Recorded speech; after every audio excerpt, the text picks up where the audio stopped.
Thanks for joining our monthly community webcast. I'm Jürgen Kress, part of the Oracle product management team. In case you missed one of our webcasts, on-demand recordings are available. For details, please see our monthly community newsletter and subscribe to our Video Hub partner channel. In today's webcast, we will give you an update on the Oracle CloudWorld announcements. With us on the call is Ed Zhao. Ed Zhao, good morning and thanks for joining. Good morning, Jürgen. Good morning, everyone. So Greetings. what was your CloudWorld highlight? Oh, the event it was fantastic. First of all, it's great to be able to see everyone in person finally after 3 years. Definitely wonderful discussions with many partners, customers, as well as colleagues. Thank you. And from the US also, Salman, Sheikh, thank you for attending the call. Hi, Jürgen. Thanks for having me on. What was your highlight in regards of Oracle Enterprise Digital Assistant chatbots? Oh, I think just the excitement in the customer base on what they're doing with ODA today and where they're going as partners, with our technology. I think it's just really exciting to see all the innovation and ideas flowing. Thank you. And we have Niall Commiskey. Good afternoon, Niall. What is Integration 3?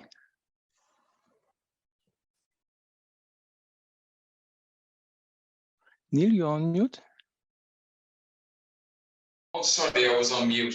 So I didn't have the opportunity to attend CloudWorld, but I work with OIC3 every day. I can just say it's a very, very compelling offering. So we'll be going through some of the highlights in this session. Thank you very much. Please pay attention to Oracle's safe harbor statement. Please blog and tweet only about services and functionality which is available today. Quick housekeeping, please feel free to post your questions via the conference Q&A tool anytime or post them at Twitter, #PassCommunity. At the end of the webcast, we will answer them. Slides are available at the community website and will be available on Video Hub. Please share your feedback via the Zoom survey at the end of the webcast. For today's agenda, I will kick it off with some brief community updates and save the time for the information from Ed Zhao on the database and platform. Niall will highlight Integration 3 and Salman will show us some amazing new and forward-looking features of Digital Assistant. At the end of the webcast, we will answer your questions. So quick updates on the partner side. We continue to offer the 3-day hands-on bootcamp for partners who would like to connect SaaS with Oracle integration. Upcoming schedules include November in South America and November in Asia. For details and registration, please see the community newsletter. The community newsletter edition for October is available. And if you're not yet a member, please subscribe. As part of the community, you also get access to the community website with all information, including our Slack channel to support you as a partner. Same for Digital Assistant. If you work on any enterprise chatbot projects or opportunities, please subscribe to the Developer Partner Community newsletter and you get access to the website. Quick updates for customers. In case you missed the Oracle Integration Launch 3 webcast, it's available on demand. Same if you would like to learn from customers' examples. We run a customer success series. In the last one, Discoverer Financial Services presented their success story. In case you implemented successfully a project and would like to present, please let us know. For more information on customer events, best practices, white papers, and trainings, please subscribe to the customer newsletter. For EMEA, we kicked off this morning a webcast series on Digital Assistant to learn also from successful customer implementations. The next one will be on January 24th. Give you a quick update on Oracle Cloud announcements during CloudWorld, as well as some database announcements. As you can imagine, there are plenty of announcements. So what I'm going to just highlight some of the key ones during the event. So one other thing I think for all of us to keep in mind is Oracle's goal as a company, as a mission for Oracle is really about deliver end-to-end solutions to solve complex problems for many of our customers. And the goal is to be able to help customers being successful, leveraging all kind of different models that we have from cloud perspective, from application perspective, being able to provide sort of single hand to shake, if you will, that we will solve your problem and be accountable and be responsible, and also deliver maximum value to our customer. Now, when you think about that, that's what in many ways sets Oracle apart from our cloud perspective. Oracle's unique in the sense that we offer many SaaS applications we are the leader in applications in the cloud, both from industry perspective, whether you're talking about communications, hospitalities, as well as horizontal applications for ERPs, for supply chain management. And we also provides a great platform for running third-party SaaS applications, ISV applications, and so on. And then all of that sits on a cloud infrastructure that's extremely secure, extremely autonomous, and extremely scalable, that's designed to run enterprise application for our customers. So customers have choice of running those SaaS applications, leveraging those SaaS applications, being able to use all type of services on Oracle OCIs, whether it's integration that you're going to hear a lot more about, database, security, digital assistants, and so on. And then we provide many ways to deliver those cloud services to our customers as well. As sort of example, for instance, from communication perspective, we are supporting 5 billion subscribers, and each day there's more than 1 billion calls or text message go through our ecosystem to support our customers. Or if you look at healthcare perspective, even more so that through recent acquisition of Cerner, we are deep in the healthcare industry. It's being able to provide many of the services for our customers in healthcare provider perspective, in health science perspective as well. As of now, we are the largest, or we have most regions compared to any other cloud providers in the world. We have 40 OCI regions. We have 9 additional one plant. And the other things that's unique to Oracle is this interconnects between Oracle clouds and other clouds such as Azure clouds. Certainly, you're going to hear a lot more about other connections in the future as we talk about it. All right, so big 40 and continue to expand very quickly. Now, this is very important. I would just share with you sort of public cloud, different regions we have. What Oracle also do that's very unique compared to any other cloud provider is multi-cloud, that our products, our database, our services are available through other cloud providers. So that's kind of multi-cloud aspect of it. You can continue to use Oracle's technology even when you sit on other cloud. Secondly, hybrid cloud, meaning that we bring our cloud services to you in your data center or in your specific environment. And thirdly, is dedicated cloud. We create what we call DRCC, dedicated region for specific customer. One of the customer, for instance, recently just deployed its Oman for the government, dedicated region, being able to support that cloud needs in that environment, but still at the same time ensure data security, ensure data sovereignty for that specific requirement. Now, one of the big announcements, and this is more specifically for partners, is what we call Oracle Alloys. Oracle Alloys is really in many ways dedicated region for partners or private labeled region for partners, where you can have your a cloud region that's run by Oracle that can be in your data center or can be in Oracle's data center. By private label, you can charge however you want for your customer, and you can add on obviously additional services to make it much more unique offerings that you can provide to your customer, whether you are ISV or service provider. So this is a very unique offering that's coming from Oracle that you will be able to take advantage of it as partners. Now, when it comes to database perspective, our mission statement is really to make it easy for our customers to develop and run modern applications from leveraging Oracle database, but also being able to allow analysts being able to take advantage of those data, use those data and make it much easier and also make it much more scalable, much simpler to do. Now, to accomplish that,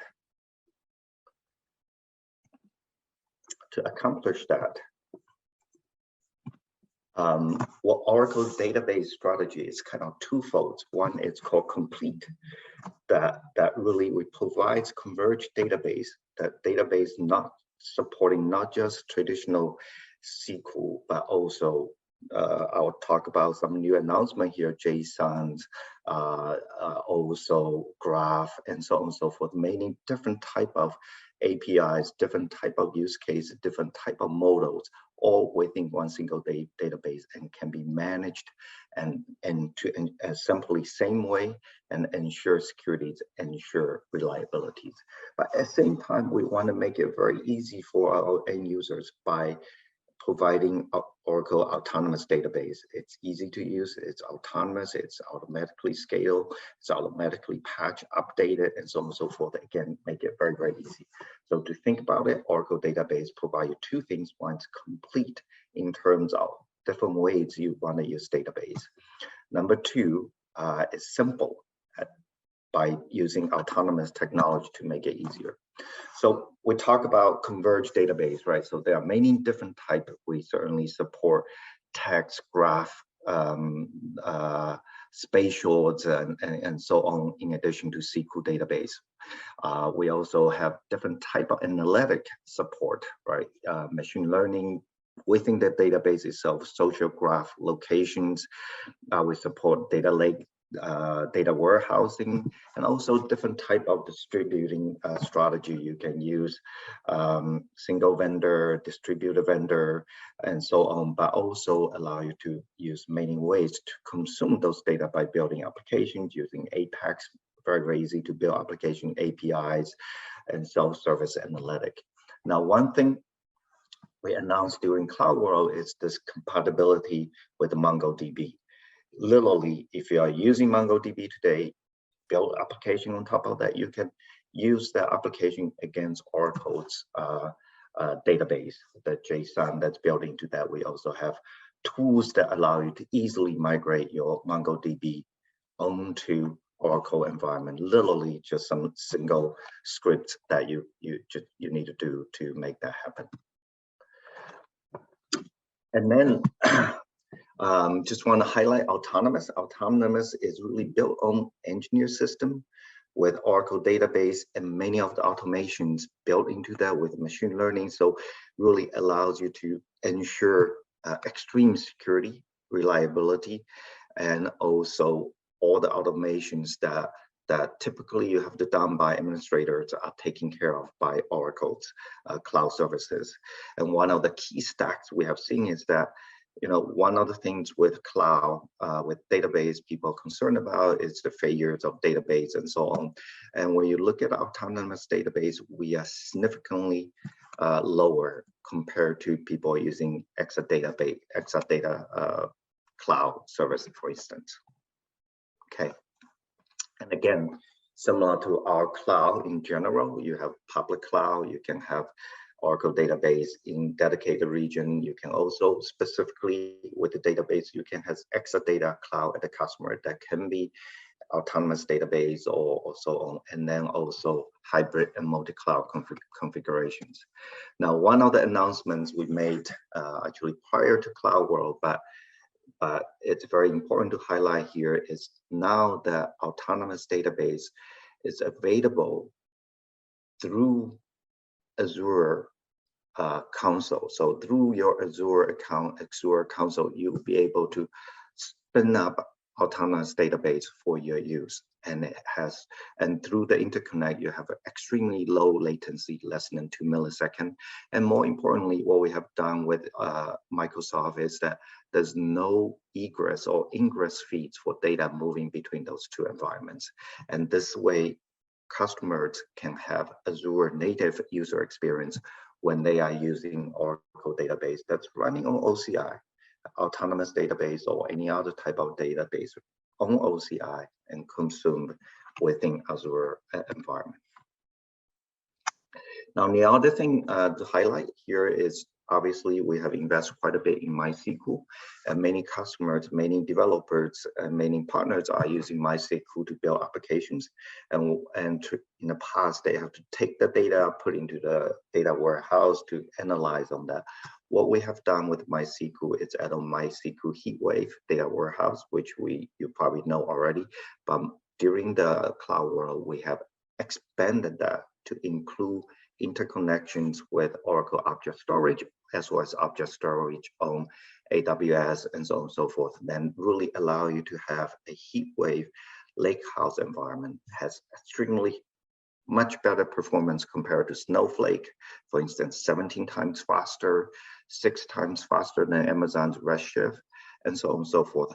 And then what we also have done is also expand the autopilot capability that was for MySQL HeatWave, also expand to Lakehouse. Again, make it much easier to auto-configure, auto-provision, improving queries, and so on for MySQL HeatWave environment. As such, with all this advancement, Gartner certainly view Oracle database rank as highest when they look at critical capabilities of all the databases that's out there. And then also from data warehousing, data lake, analytic perspective, again, as top vendors in that space. All right. Now, what we're also announcing is the database 23C, and 23C is now on beta release. If you are interested in trying it out on-prem or in the cloud, send us an email to this proc_us@oracle.com. Now, one other things to highlight, right? So today you're on 19C. 19C is a long-term release, and in between 19C and 23C, we have released 21C, which is what we call innovation release, where we add on many new capabilities, but it's something for people to experiment and building new applications. And 23C is another long-term release where we incorporate many of the new capabilities that was tested out, experimented with 21C, plus some many additional capability, all in all, some 300 new features and enhancements that you will see in 23C. So these are some of the key things that was in 21C, including blockchain cable, easier sharding, native JSON type, as I also talked about there earlier, that in terms of easier or compatibility with MongoDBs and so on and so forth. And then in 23C, many of those capabilities are in place, but we have expanded, including JSON relational duality, SQL domains, real-time SQL plan management, and many other capabilities that I don't really have time to kind of go through each one of that. Again, if you want to try it out and join our beta program, send us an email, as I mentioned earlier. Now, the other thing I want to highlight here is that during the Andy's keynote, he also highlighted our partnership with Informatica. Informatica is a data integration, data governance, and master data management company. Even though we have some of the similar product, but many customers have strong preference for Informatica's offering, and also being able to leverage Informatica's enterprise scale governance and master data management, so on. So in terms of partnership with Informatica, we designate Informatica as a preferred partner for data integration and data governance for data warehouse, data lake kind of solution running on OCI. It's a co-engineering effort. We make sure Informatica product runs well and optimized on OCI. We also make sure Informatica product integrates and optimized to work with Oracle database, both on-prem, in the cloud, autonomous database, as well as object storage and many other Oracle components and so on. And both companies offers incentive for customers to migrate or modernize their on-prem environments onto cloud, as well as both companies we have been working with system integrators such as Accenture and Deloitte to have the expertise as well as fundings to help customers again migrate onto cloud. And we have seen many successes with this type of arrangement. For instance, Asayat in Oman, they decided to deploy a data lakehouse environment using Oracle technology as well as Informatica's data governance, data catalog, data discovery, and also master data management as a holistic environment to ensure there's single truth in the data and being able to do analytic much more efficiently. And the other one, for instance, McGraw-Hill in North America, they were using Informatica's ETL2 Power Center on-prem, and they have modernized onto cloud with Informatica IDMC, which is the cloud version of data integration product, as well as Oracle's ADW for analytic in the cloud. So here are just some examples. FedEx integrates and using OCI data and being able to do analytics, and Lyft doing consolidated reporting using Oracle Autonomous Database in conjunction with Fusion applications. Salman built local applications using FedEx, using Apex, and also has still being able to leverage much more analytic by leveraging MySQL HeatWave alongside with MySQL applications they already have in place. With that, just kind of a quick summary on the database side of it. It's about converged database, being able to support all modern data type workloads, development styles, and being able to autonomous by making it much, much easier for you to use, and also what's coming in terms of Oracle Database 23C. All right, with that, I'll hand back to Jürgen. I'm not sure if there are any questions, anything you want me to address at this point. Ed, thank you very much for the excellent presentation. So to summarize, Oracle Cloud Infrastructure has the most regions of any cloud provider. Oracle Database 23 is a brand new release and has many new features, and who is interested in the beta program can reach out to you. With that, we would like to hand over to Niall. Niall, what's new in Oracle Integration 3? I will show you now. Hello, everybody. So, folks, I'm just going to start off with, so as you see, Oracle Integration 3, or OIC 3, will be the same essentially as Oracle Integration Gen 2 from a components or capabilities perspective. Like we have application integration, we'll have process automation, B2B, Visual Builder, and Insight. Now, currently, the first release of OIC Gen 3 includes application integration and Insight. Visual Builder should be there within the next month or so, and we expect to have process automation B2B in there before the end of the year. So essentially what we're looking at here is Gen 2 parity by the end of the year. But of course, Gen 3 is the platform for innovation. Loads of new features that you folks have been asking for many years, they will be delivered on Gen 3. So as again, Gen 3 is cloud native, and as such, it's just one of the many 80 plus OCI cloud services we have. And just to reiterate, when you're doing your projects with your customers, when you're solving their real life business problems, integration may be able to leverage some of these interesting OCI cloud services, such as AI vision for intelligent document processing, API gateways, streaming functions, etc., etc. Now, from a perspective of what's actually happened at Open World, I'm just going to show you now where we're going to be focusing going forward. If we look at the key initiatives that we're looking at here, the OIC 3 rollout, of course, functional parity. And then once we have functional parity, we're looking at upgrading. Now, many customers who may just use integration in OIC Gen 2, they would be able to upgrade before customers who are also using process, etc. And of course, making sure that this is available in every public data center, etc. So that's the Gen 3 rollout. And as far as I can see, we're doing very well there. We're available nearly in every data center already. Functional parity is on the way, and we have plans for the upgrades. And of course, for partners, this would be interesting for your customers, because the upgrade will, of course, include some work. Like the upgrade itself is automated, but there are some prerequisites which you or your customers will have to address, as well as then post-upgrade steps that have to be executed. Another area that we're focusing on with Gen 3 is hyper-automation. So I've covered this in the partner webcast in September, but hyper-automation is bringing us new capabilities within OIC. One of those that was announced at CloudWorld, I should say, was RPA. So we're having our own RPA offering, for example. And then if we're looking at OCI consumption, and in this respect, we're saying making it very easy for you within OIC to consume other OCI services.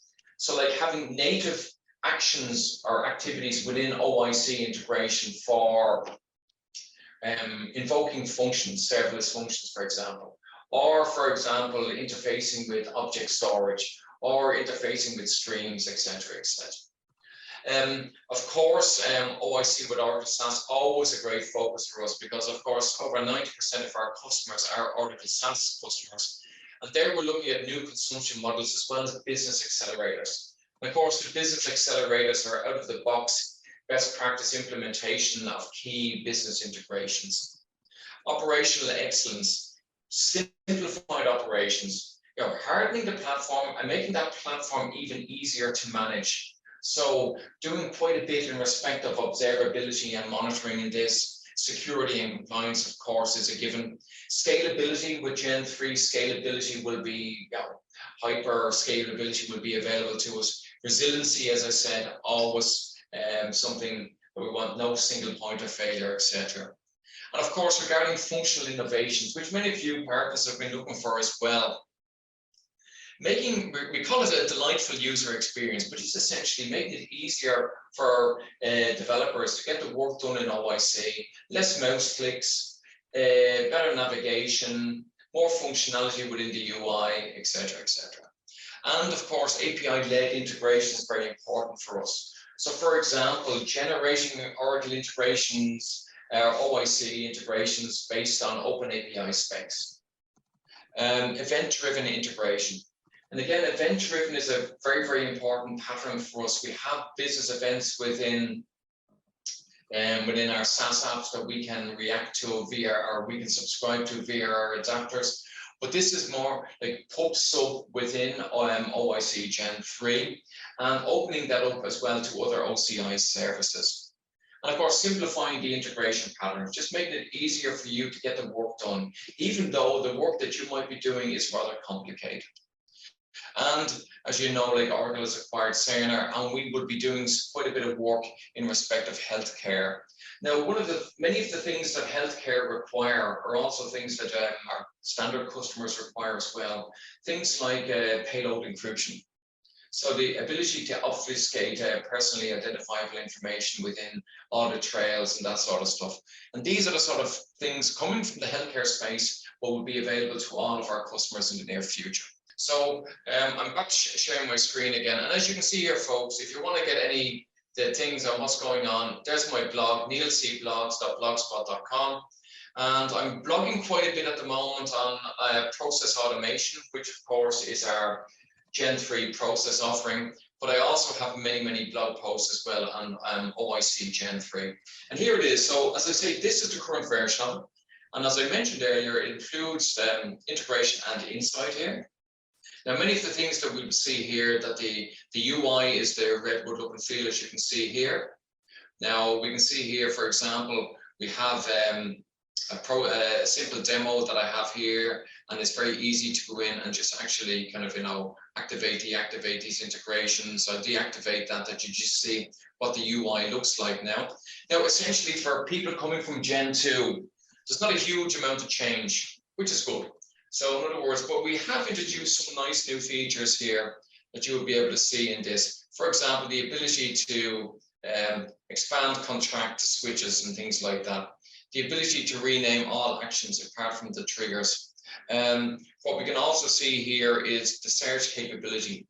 So if I've got a complex diagram, and of course my one here is very simple, but you can well imagine some of these integrations could have 100 actions, and you want to get to that particular action and edit it.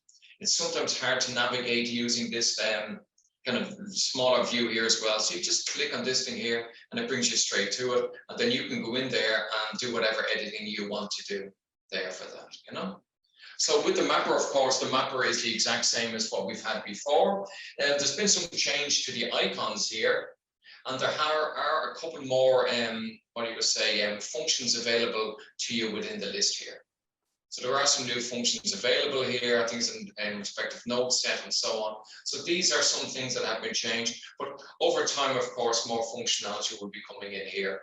As you can see here as well, we have the ability to, sorry, just going to there, to map, of course, to inside there. We have here as well, of course, the ability, I'm in the view only mode, so I just have to go out and edit that for a moment. So we just say, let's go in and edit. Sorry, I just need to go in the edit mode. You can go in and you can create, of course, inline invokes as well. If you don't have the connection you want to use here, you can create that new connection inline here. Yeah, there's all of the actions. Okay, the new icons here, whatever, but the exact same functionality is there, of course, in respect then of global variables and the new search functionality that I mentioned. Also, the ability to do cut and paste. So, like, you can just go here. Sorry. I didn't actually want to open that guy, but let's just go back here. You can actually cut and paste these actions very quickly here.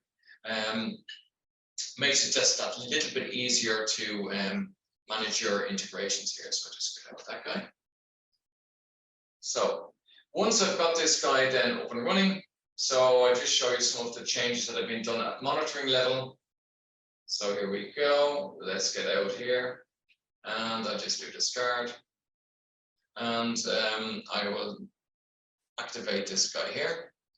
So you will see here there has been some changes here regarding the three levels for tracing: production, audit, and debug. And of course, with production, it'll just log very, very few activities, like all activities that sort of loops, invoke, logger, inside loop, blah, blah, blah, are shown, and the data is retained for 32 days. With audit, you're getting more data, you're seeing the payloads, etc. It's been held for 8 days. And debug, which is very, very good, of course, for debugging and for development purposes, retained for 24 hours. So this is very, very useful for folks who, in Gen 2, they were worried about the rollover of logs. Now you don't have that issue. 30 days, a month is what you can have of your production data. And of course, it's easy to offload all of these logs to OCI. So I'm just going to activate this guy with the debug there very quickly. And so this guy is activated. And of course, I can just go in here and test this guy. And as we see here, it's active. I click on this guy, and sorry, I've got to go in here too, and I click run. So there's no test icon anymore there. It's just a case you just got to go to the menu and click run. You see here, there's the body, there's my default body, and I click run here, and I'll see the response down below.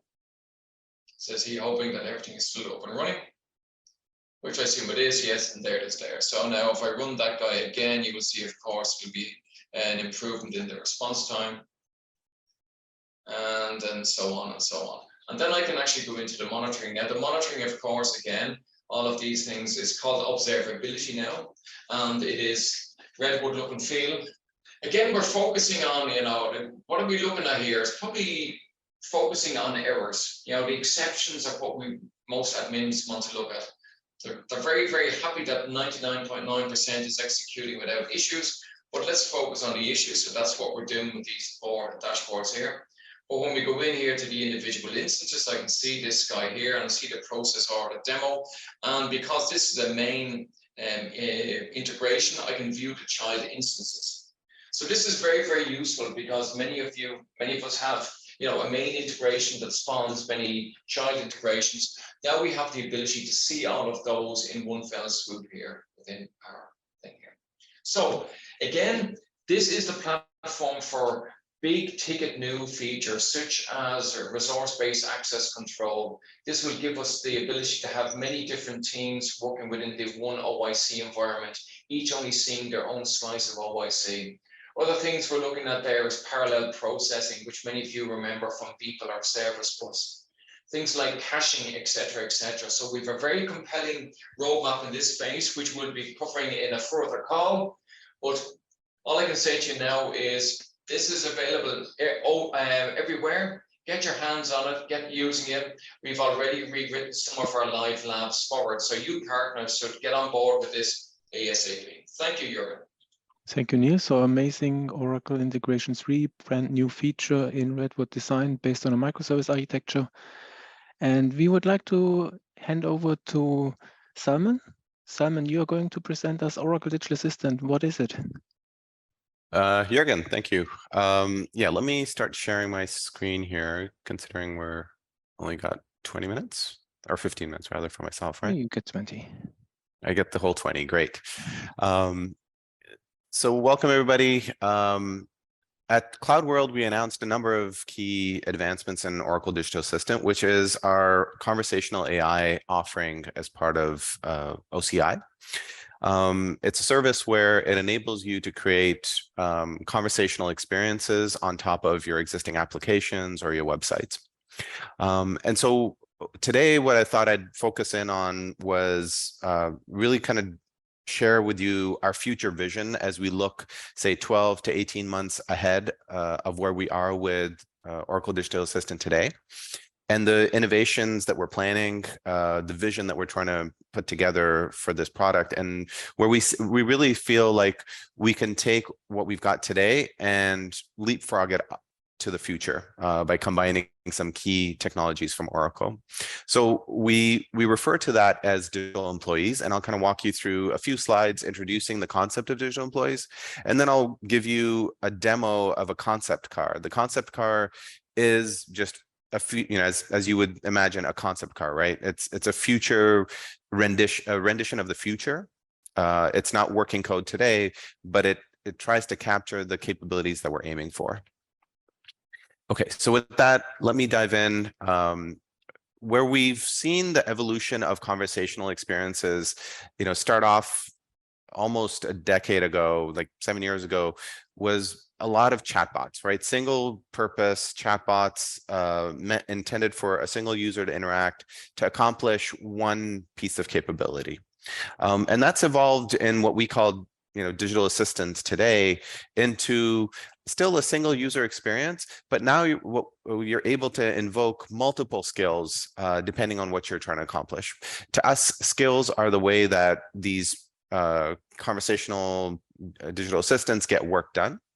So you could have skills that hook into your HCM application, into your cloud service application, any other business application you might have to invoke transactions. So a user is able to use conversation to chat with the digital assistant and ultimately either get answers to questions or be able to trigger one-off requests. Right, some sort of a transaction. So it could be something like, tell me how much time off I have remaining for the rest of the year.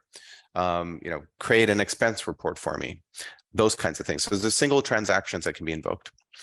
And where we see this going in the future is taking that single user experience into a much richer multi-user environment where collaboration can happen across multiple people, multiple systems to get more complex work done. We also envision a much richer user experience. So conversational is still core to our experience, but conversation can be supplemented with other types of interactions. Right? That might be more natural. Not everything has to go through a conversation. And so we're exploring what that might look like. And I'll show you some of those concepts as we get into the concept car.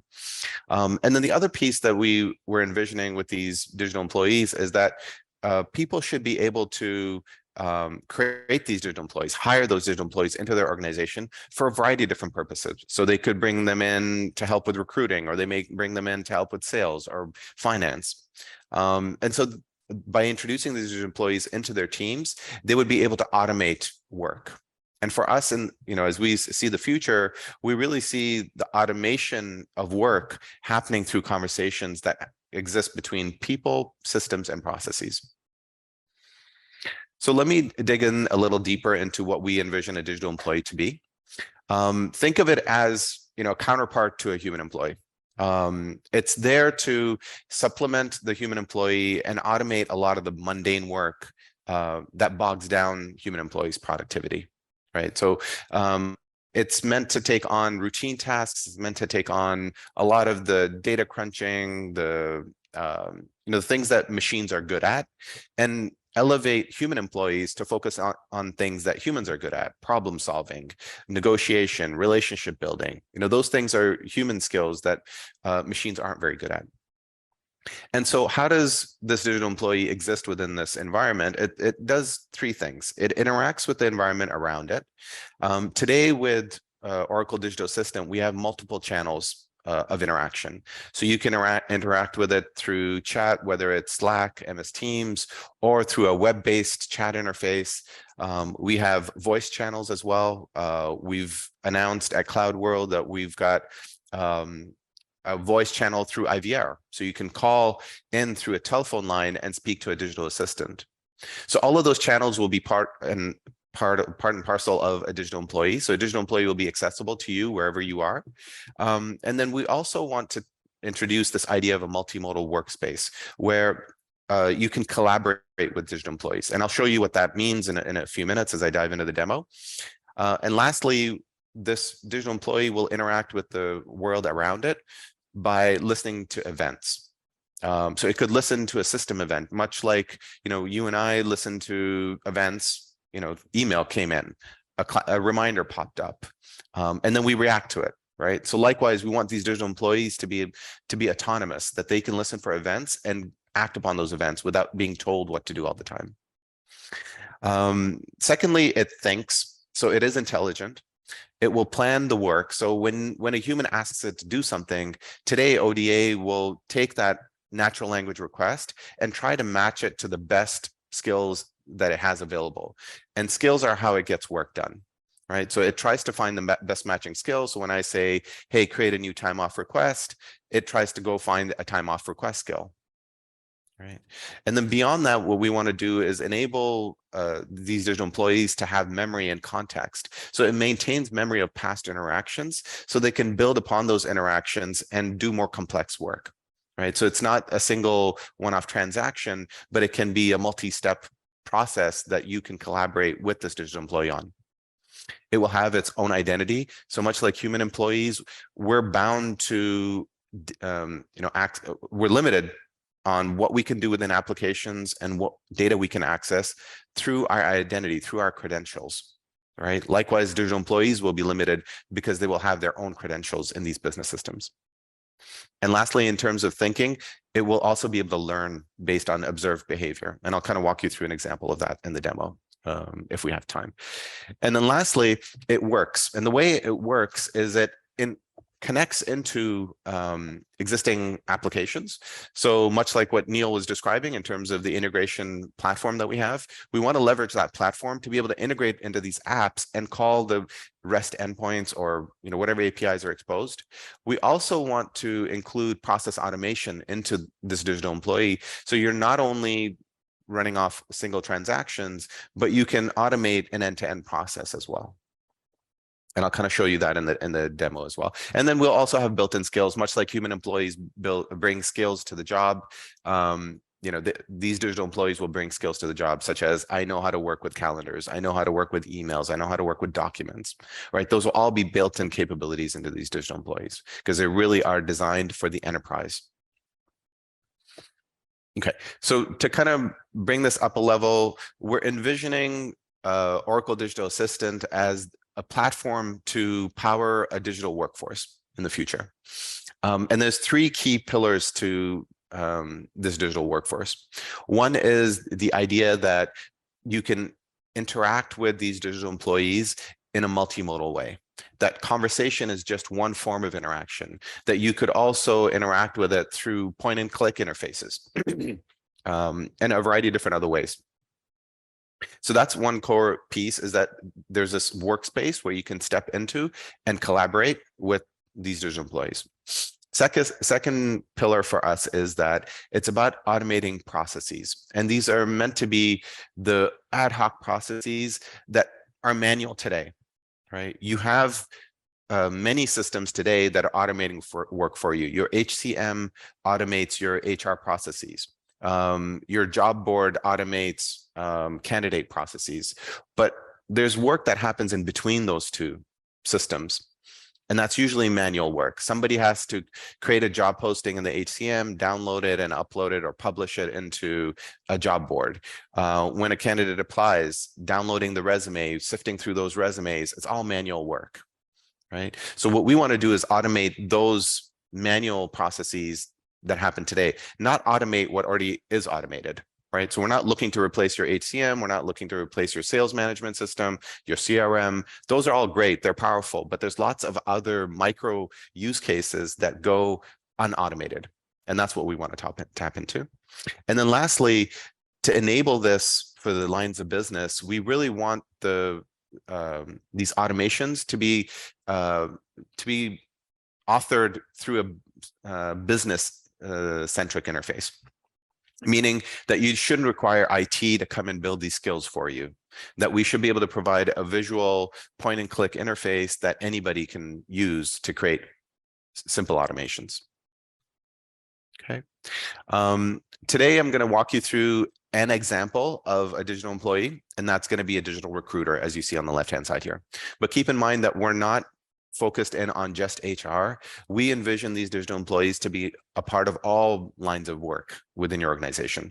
So you could start to automate sales processes or customer support processes. And we're also working with our Cerner counterparts to envision how we can start to introduce digital employees into the medical field, right? To help automate some of the work for physicians or for nurses, et cetera. Okay, with that, let me dive into the demo.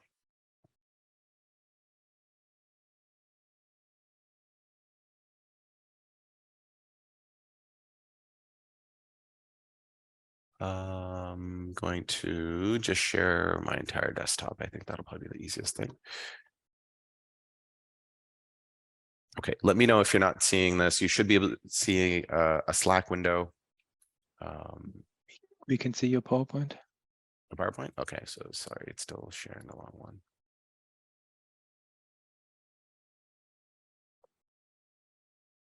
Here we go.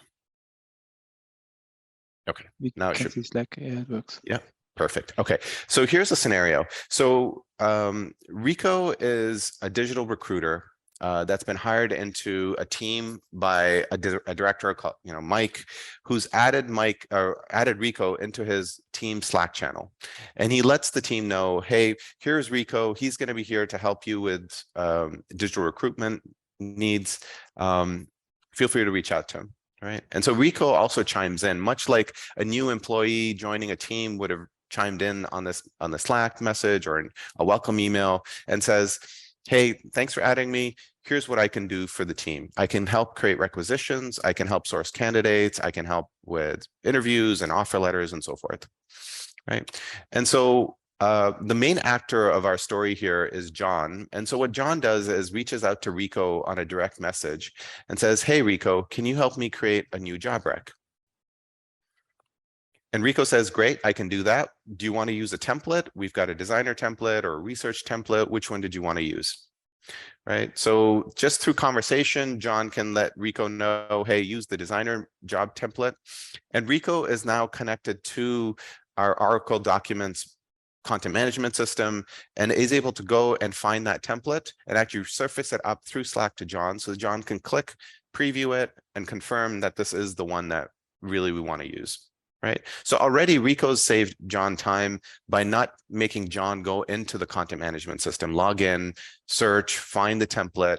Right. It's already saving John some time on getting that template. And then Rico's connected into the Oracle recruiting backend system to create the job rec as well. And so using that template, Rico's been able to create much of that job rec, but still requires some information from John. And rather than going through a conversational experience back and forth, asking for that information, Rico says, hey, why don't you pop into our shared workspace where we can collaborate on this together. Okay, so what we've seen is that Rico's available in Slack to John, in the tools that they use day to day. But when you get into a little bit more complex work, you can step into this environment called a workspace where both John and Rico can work together. On the left hand of the workspace, you'll see that chat conversation has been transferred from Slack into this environment. So that conversation has continuity. You can continue to speak to Rico here to complete the rest of the work. But on the right-hand side, what you start to see is what we call this multimodal workspace, right? There's forms that can be filled in. You could even pull up a document here on the right-hand side and ask somebody to review that document. A variety of different rich interactions can now be possible on the right-hand side while you're still conversing with that digital employee. So in this case, it's a two-step process that we're going to walk through. We're going to edit the requisition, and then we're going to publish it to the job boards, right? So it's a very simple workflow that today is not managed by the HCM or by any other system of record. So here we're going to step through this. We envision that conversation will also be possible through voice capabilities, right? So I could say, hey, Rico, go ahead and update the job title and not the job title, the location to Seattle, and set the employment type to full-time. And Rico is the one that's actually updating the form for you, right? And what we're doing is we're surfacing up just the key fields that need to be populated. The rest of the job rec has been created already. And if John wanted to, he could click on this deep link and go into Oracle Recruiting to see that. So we're not trying to replicate Oracle Recruiting. What we're trying to do is automate a very specific process. So here the fields have been updated, and then John simply says, go ahead and submit that rec. And we walk through that process, and there we go. The rec's been published. Has been created. And now we move on to the next step in the process, which is publishing that to the job boards. And again, Rico offers, hey, I can publish this out to these following job boards. Which one do you want? He asks if LinkedIn is one that he wants, and John simply says yes. And there we go. Rico goes ahead and publishes it. Okay, so it's automated a quick process for John. It saved John a lot of time because John didn't have to log into 3 different systems and navigate different forms and different applications, all through one interface. Rico's been able to help him. Okay, so that was all kind of some sort of structured workflow here that had been modeled, but Rico can also help with ad hoc work, right? So the next thing Rico says, hey, what would you like me to do next? I can do a few different things. You can define rules for me. You can ask me to set a reminder.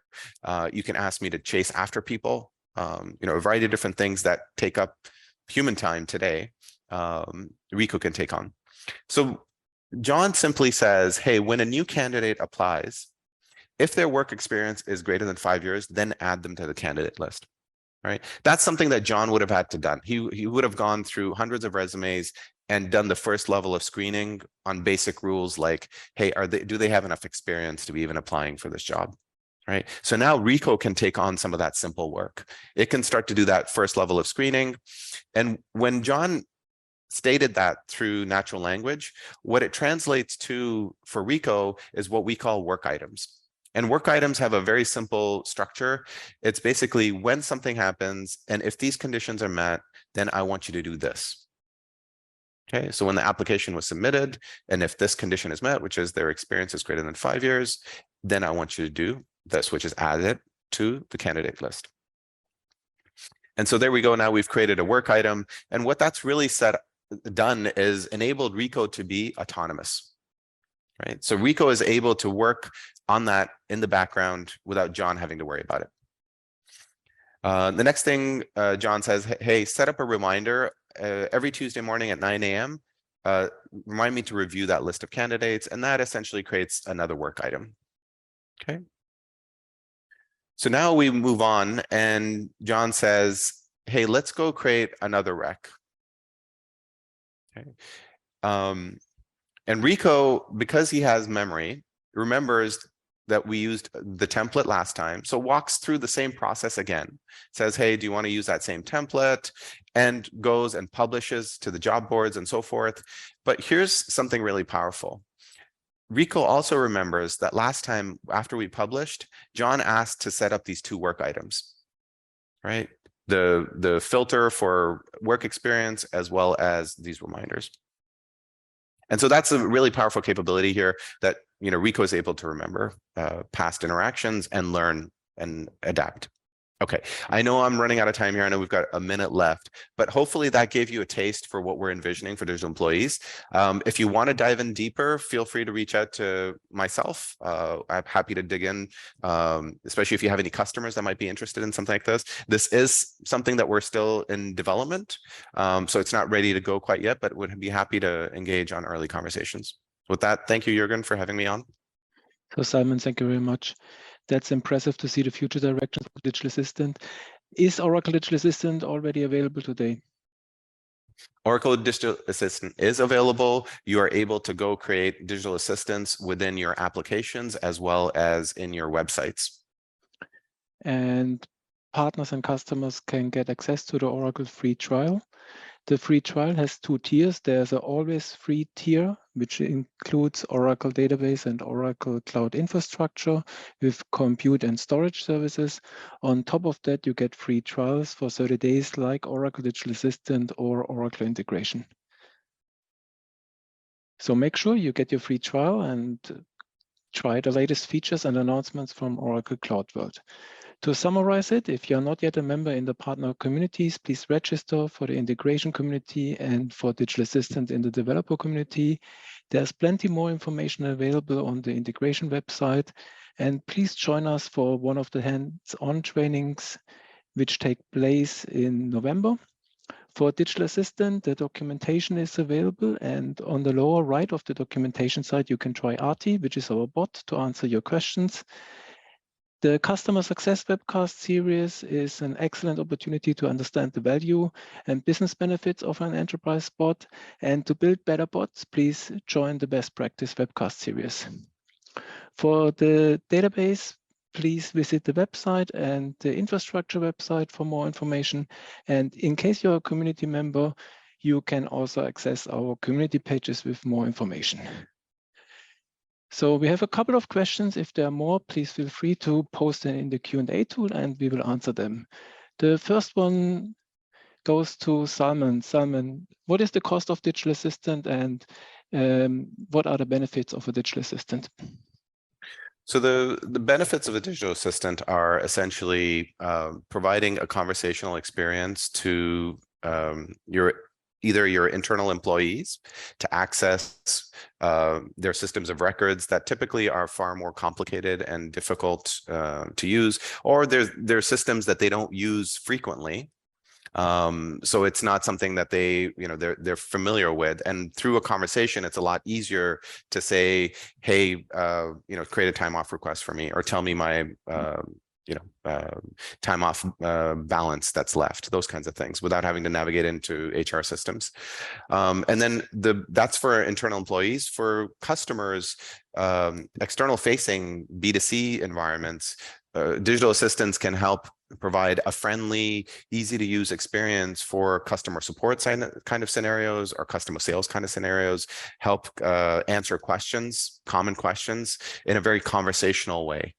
And also help them perform simple transactions such as, where's my order status? Can you cancel my order? Those kinds of things. The billing for digital assistants is per request. And if you go to our website, and I'll post that in the chat, you'll be able to see there's a total cost estimator there, so you can try to figure out, what your budget might look like depending on the kind of traffic that you're looking at. Okay, thank you very much. So Salman, the next question for Digital Assistant, where can attendees and customers find the documentation page? And yeah, I'll post that in the chat as well. And do you offer already some hands-on labs for Digital Assistant? Yes, we do have a number of training sessions. Jürgen actually runs a number of them as well. So yes, I'll send you the link in the chat, and then you can dig in from there. Okay, wonderful. So thank you for attending today's webcast. Thank you to the speaker team, to Ed Zhao on the update on infrastructure and Oracle database. Salm, thanks for the details on Digital Assistant and the future vision. Niall, thank you very much for the nice live demo on Oracle Integration 3. We would like to say thank you for everybody attending the webcast, and the next community webcast will take place November 29th. Thank you. Bye-bye.